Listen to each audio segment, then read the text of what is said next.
ओम शांति। आज है 15 अगस्त और इस शुभ दिन की आप सभी भाई बहनों को बहुत बहुत बधाई और ढेर सारी शुभकामनाएं। ओम शांति। 15 अगस्त 2024 के ईश्वरीय महावाक्य। पहले सुनते हैं मुरली के मुख्य पॉइंट्स। बाबा ने कहा, तुम्हें सबको समझाना है कि इस समय सच्ची स्वतंत्रता नहीं है। यहाँ सब रावण की जेल में पड़े हो। जब तक पावन नहीं बने हैं तब तक स्वतंत्र नहीं कहेंगे। एक बाप ही आकर तुम्हें सच्ची स्वतंत्रता देते हैं। अभी ड्रामानुसार तुम्हारी बुद्धि में यह ज्ञान बैठा है, परंतु कई तो बाहर निकलते ही माया के तूफानों में चले जाते हैं। कोई विरले ही यहाँ ठहरते हैं। तुम्हें कभी कोई से आर्ग्यू नहीं करना चाहिए। बहुत शॉर्ट में समझाना है, जास्ती तिक तिक कोई समझ न सके। फिर बाबा ने कहा, तुम्हें तो सब धर्म वालों का कल्याण करना है। तुम्हारे कारण ही औरों का भी ऐसा हाल हुआ है। सारी दुनिया चट खाते में आ गई है और निमित्त तुम बने हो। तो विचार करना चाहिए कि ऐसी क्या युक्ति रचें जो मनुष्य जल्दी समझ लें। अगर कोई जास्ती अटेंशन नहीं देते हैं तो कहेंगे यह पुराने भक्त नहीं हैं। इन बातों को समझने वाले ही समझें। लास्ट में बाबा ने कहा, अभी तुमको बेहद का बाप मिला है तो स्वर्ग से भी यहाँ ज़्यादा खुशी होनी चाहिए। तुम्हें अब कोई गम नहीं रहा। बाप मिला फिर और क्या चाहिए, सिर्फ उनकी मत पर चलते चलो। बाप की याद में रहे तुम्हें सबको पैगाम देना है। याद का चार्ट जरूर रखो। अगर पूरा याद नहीं करेंगे तो तुम्हारा तीर कैसे लगेगा। अब सुनते हैं महावाक्यों को विस्तार से।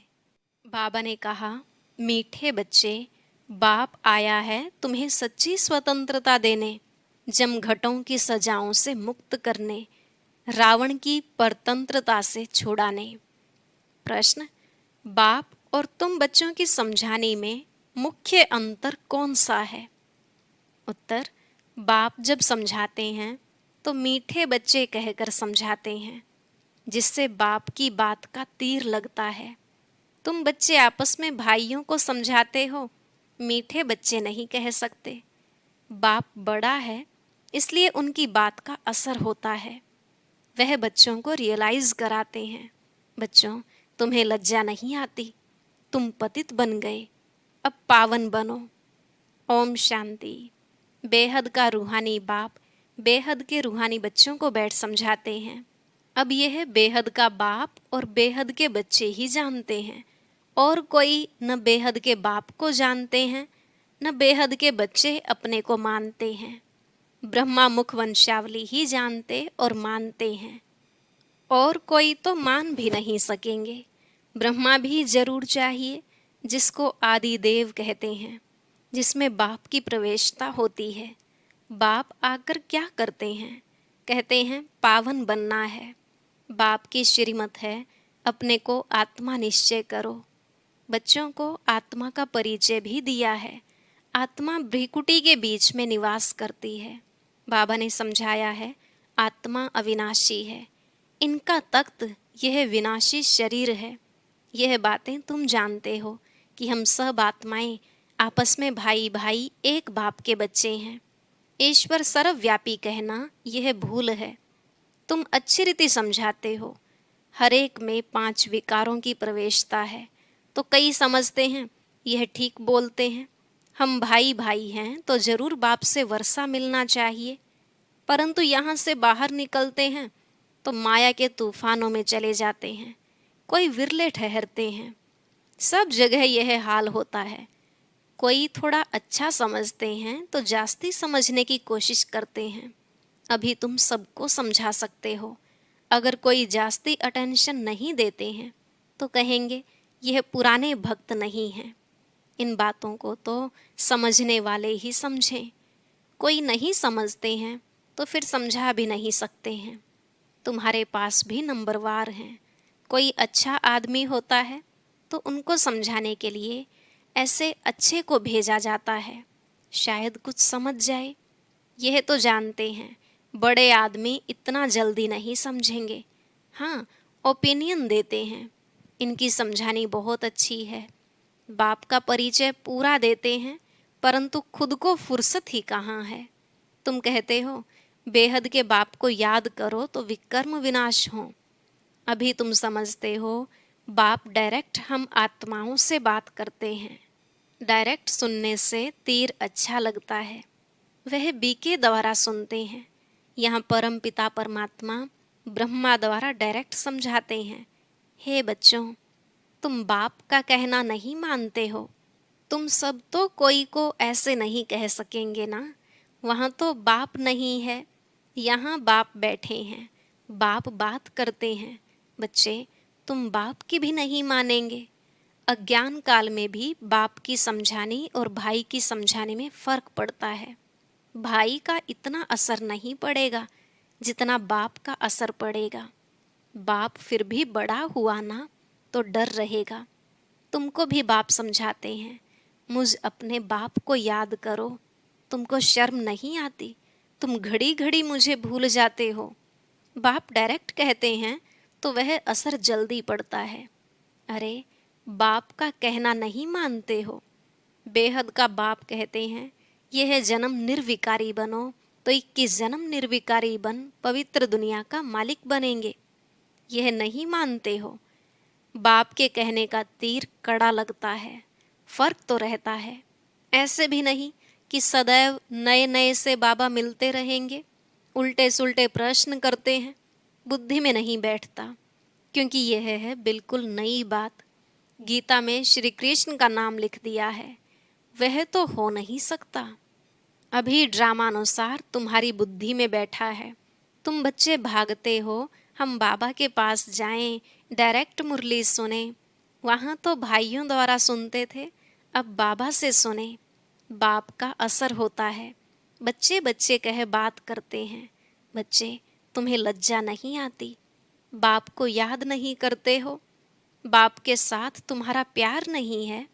कितना याद करते हो? बाबा 1 घंटा। अरे, निरंतर याद करेंगे तो तुम्हारे पाप कट जाएंगे। जन्म जन्मांतर के पापों का बोझा सिर पर है। बाप सम्मुख समझाते हैं, तुमने बाप की कितनी ग्लानि की है। तुम्हारे ऊपर तो केस चलना चाहिए। अखबार में कोई के लिए ग्लानि लिखते हैं तो उस पर केस करते हैं ना। अब बाप स्मृति दिलाते हैं, तुम क्या क्या करते थे। बाप समझाते हैं, ड्रामानुसार रावण के संग में यह हुआ है। अब भक्ति मार्ग सब पूरा हुआ, पास्ट हो गया। बीच में कोई रोकने वाला तो होता नहीं। दिन प्रतिदिन उतरते उतरते तमो प्रधान बुद्धि बुद्धू हो जाते हैं। जिसकी पूजा करते हैं उनको ठीक कर भीतर में कह देते हैं। इसको कहा जाता है बेहद की बेसमझी। बेहद के बच्चों की बेहद की बेसमझी। एक तरफ शिव बाबा की पूजा करते हैं, दूसरे तरफ उस बाप को ही सर्वव्यापी कहते हैं। अभी तुमको स्मृति आई है, इतनी बेसमझी की जो बाप की ग्लानि कर दी। अब तुम बच्चों ने समझा है तो अब पुरुषार्थ कर रहे हो बैगर टू प्रिंस बनने का। श्री कृष्ण सतयुग का प्रिंस, उनके लिए फिर कहते 16,108 रानियां थी, बच्चे थे। अभी तुमको तो लज्जा आएगी। कोई पाप करते हैं तो भगवान के आगे कान पकड़कर कहते हैं, हे भगवान, बड़ी भूल हुई, रहम करो, क्षमा करो। तुमने कितनी बड़ी भूल की है। बाप समझाते हैं, ड्रामा में ऐसा है, जब ऐसे बनो तब तो मैं आऊं। अब बाप कहते हैं, तुमको सब धर्म वालों का कल्याण करना है। बाप जो सबकी सदगति करते हैं उनके लिए सब धर्म वाले कह देते हैं सर्वव्यापी है। यह कहाँ से सीखे? भगवानुवाच, मैं सर्वव्यापी नहीं हूँ। तुम्हारे कारण औरों का भी ऐसा हाल हो गया है। पुकारते हैं, हे पतित पावन, परंतु समझते नहीं हैं। हम जब पहले पहले घर से आए तो पतित थे क्या? देह अभिमानी बनने के कारण पतित बने। कोई भी धर्म वाला आए, उनसे पूछना है, परमपिता परमात्मा का तुमको परिचय है? वह कौन है? कहाँ निवास करते हैं? तो कहेंगे ऊपर में, या कहेंगे सर्वव्यापी है। बाप कहते हैं, तुम्हारे खातिर सारी दुनिया चट खाते में आ गई है। निमित्त तुम बने हो, सबको समझाना पड़ता है। भल ड्रामानुसार होता है, परंतु तुम पतित तो बन गए ना। सभी पाप आत्माएं हैं, अब पुण्य आत्मा बनने के लिए पुकारते हैं। सब धर्म वालों को मुक्तिधाम में जाना है, वहाँ पवित्र हैं। यह भी ड्रामा बना हुआ है जो बाप आकर समझाते हैं। यह ज्ञान सब धर्मों के लिए है। बाबा के पास समाचार आया था। किसी आचार्य ने कहा, आप सबको आत्मा में परमात्मा समझ नमस्कार करता हूँ।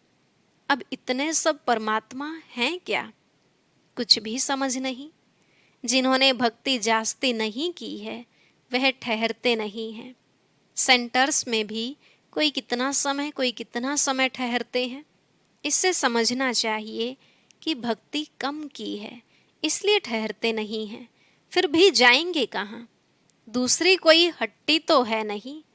ऐसी क्या युक्ति रचें जो मनुष्य जल्दी समझ लें?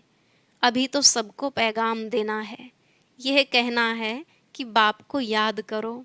तुम ही पूरा याद नहीं कर सकते हो तो तुम्हारा तीर कैसे लगेगा? इसलिए बाबा कहते हैं चार्ट रखो।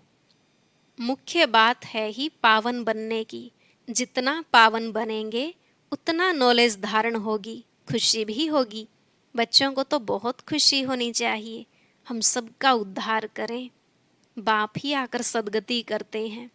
बाप को तो गम और खुशी की बात ही नहीं, यह ड्रामा बना हुआ है। तुमको तो कोई गम नहीं होना चाहिए। बाप मिला है और क्या, सिर्फ बाप की मत पर चलना है। यह समझानी भी अब मिलती है, सतयुग में नहीं मिलेगी। वहाँ तो ज्ञान की बात ही नहीं। यहाँ तुमको बेहद का बाप मिला है तो तुमको स्वर्ग से भी जास्ती खुशी होनी चाहिए।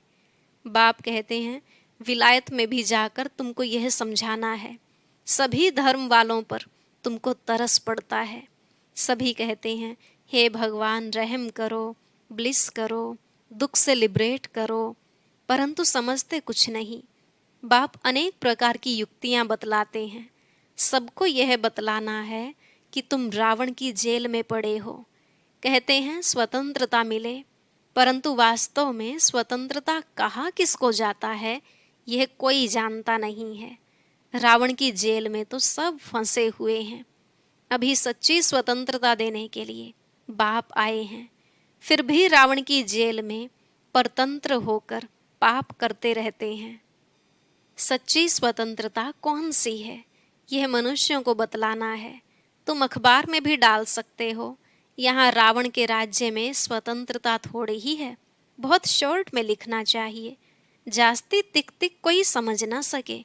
बोलो तुमको स्वतंत्रता है कहाँ? तुम तो रावण की जेल में पड़े हो। तुम्हारा विलायत में आवाज होगा तो फिर यहाँ झट समझ जाएंगे। एक दो पर घेराव करते रहते हैं तो यह स्वतंत्रता हुई क्या? स्वतंत्रता तो तुमको बाप दे रहे हैं, रावण की जेल से स्वतंत्र कर रहे हैं। तुम जानते हो वहाँ हम बड़े स्वतंत्र, बड़े धनवान होते हैं, किसकी नज़र भी नहीं पड़ती। पीछे जब कमज़ोर बने तब सबकी नज़र पड़ी तुम्हारे धन पर। मोहम्मद गजनवी ने आकर मंदिर को लूटा तो तुम्हारी स्वतंत्रता पूरी हो गई। रावण के राज्य में परतंत्र बन गए। अभी तुम पुरुषोत्तम संगम युग पर हो, अभी सच्ची स्वतंत्रता को पा रहे हो। वह तो स्वतंत्रता को समझते ही नहीं, तो यह बात भी युक्ति से समझानी है। जिन्होंने कल्प पहले स्वतंत्रता पाई है वही मानेंगे। तुम समझाते हो तो कितना आर्ग्यू करते हैं, जैसे बुद्धू टाइम वेस्ट करते हैं तो दिल नहीं होती है बात करें। बाप आकर स्वतंत्रता देते हैं। रावण की परतंत्रता में दुख बहुत है, अपरमपार दुख है। बाप के राज्य में हम कितना स्वतंत्र होते हैं। स्वतंत्रता उसको कहा जाता है जब हम पवित्र देवता बनते हैं तो रावण राज्य से छूट जाते हैं। सच्ची स्वतंत्रता बाप ही आकर देते हैं। अभी तो पराये राज्य में सब दुखी हैं। स्वतंत्रता मिलने का यह पुरुषोत्तम संगम युग है। वह तो कहते फॉरेन गवर्नमेंट गई तो हम स्वतंत्र बने। अब तुम जानते हो जब तक पावन नहीं बने हैं तब तक स्वतंत्र नहीं कहेंगे। फिर जमघटों की सजाएं खानी पड़ेंगी, पद भी भ्रष्ट हो जाएगा। बाप आते हैं घर ले जाने, वहाँ सब स्वतंत्र होते हैं। तुम सब धर्म वालों को समझा सकते हो, तुम आत्मा हो, मुक्तिधाम से आए हो पार्ट बजाने, सुख धाम से फिर दुख धाम में तमोप्रधान दुनिया में आ गए हो। बाप कहते हैं तुम मेरी संतान हो, रावण की थोड़ी ही हो। मैं तुमको राज्य भाग्य देकर गया था, तुम अपने राज्य में कितने स्वतंत्र थे। अब फिर वहाँ जाने के लिए पावन बनना है। तुम कितने धनवान बनते हो, वहाँ तो पैसे की चिंता नहीं होती है। भल गरीब हो फिर भी पैसे की चिंता नहीं, सुखी रहते हैं। चिंता यहाँ होती है। बाकी राजधानी में नंबरवार पद होते हैं। सूर्यवंशी राजाओं जैसे सब थोड़े ही बनेंगे। जितनी मेहनत उतना पद। तुम सब धर्म वालों की सर्विस करने वाले हो, विलायत वालों को भी समझाना है। तुम सब भाई भाई हो ना, सब शांति धाम में रहते हैं। अब रावण राज्य में हो। अब घर जाने का रास्ता आपको बताते हैं। अपने को आत्मा समझ मुझे याद करो। कहते भी हैं भगवान सबको लिबरेट करते हैं, परंतु यह नहीं समझते कि कैसे लिबरेट करते हैं। बच्चे कहाँ मूंझ पड़ते हैं तो कहेंगे बाबा हमको लिबरेट कर, अपने घर ले चलो। जैसे तुम लोग फागी में जंगल में मूंझ गए थे, रास्ते का मालूम नहीं पड़ता था, फिर लिबरेटर मिला, रास्ता बताया। बेहद के बाप को भी कहते हैं बाबा हमको लिबरेट करो, आप चलो हम भी आपके पीछे चलेंगे। सिवाय बाप के और कोई रास्ता नहीं बताते हैं। कितने शास्त्र पढ़ते थे, तीर्थों पर धक्के खाते थे, परंतु भगवान को नहीं जानते तो ढूंढेंगे फिर कहाँ से। सर्वव्यापी है फिर मिलेंगे कैसे। कितना अज्ञान अंधियारे में है। सर्व का सद्गति दाता एक बाप है, वही आकर तुम बच्चों को अज्ञान अंधेरे से निकालते हैं। अच्छा, मीठे मीठे सिकिलधे बच्चों प्रति माता पिता बाप दादा का याद प्यार और गुड मॉर्निंग। रूहानी बाप की रूहानी बच्चों को नमस्ते। रूहानी बच्चों की रूहानी बाप दादा को नमस्ते नमस्ते, गुड मॉर्निंग, शुक्रिया बाबा, शुक्रिया। धारणा के लिए मुख्य सार। पहला पॉइंट, एक बाप मिला है, इसलिए किसी भी बात का गम नहीं करना है। उनकी मत पर चलकर बेहद का समझदार बन खुशी खुशी सबका उद्धार करने के निमित्त बनना है। दूसरा, जमघटों की सजाओं से बचने व सच्ची स्वतंत्रता पाने के लिए पावन जरूर बनना है। नॉलेज सोर्स ऑफ इनकम है, इसे धारण कर धनवान बनना है। आज का वरदान, नॉलेज की लाइट माइट से रॉन्ग को राइट में परिवर्तन करने वाले ज्ञानी तू आत्मा भव। नॉलेज की लाइट माइट से रॉन्ग को राइट में परिवर्तन करने वाले ज्ञानी तू आत्मा भव। बाबा ने कहा जाता है नॉलेज इज लाइट माइट। जहाँ लाइट अर्थात रोशनी है कि ये रॉन्ग है, ये राइट है, ये अंधकार है, ये प्रकाश है, ये व्यर्थ है, ये समर्थ है, तो रॉन्ग समझने वाले रॉन्ग कर्मों व संकल्पों के वशीभूत हो नहीं सकते। ज्ञानी तो आत्मा अर्थात समझदार ज्ञान स्वरूप कभी यह नहीं कह सकते कि ऐसा होना तो चाहिए, लेकिन उनके पास रॉन्ग को राइट में परिवर्तन करने की शक्ति होती है। स्लोगन, जो सदा शुभ चिंतक और शुभ चिंतन में रहते हैं वह व्यर्थ चिंतन से छूट जाते हैं। जो सदा शुभ चिंतक और शुभ चिंतन में रहते हैं वह व्यर्थ चिंतन से छूट जाते हैं। ओम शांति। आज हम जानेंगे कि कोई कोई बच्चे ज्ञान का उल्टा एडवांटेज भी उठा लेते हैं। कैसे? सुनते हैं आज के अव्यक्त ज्ञान मोती में।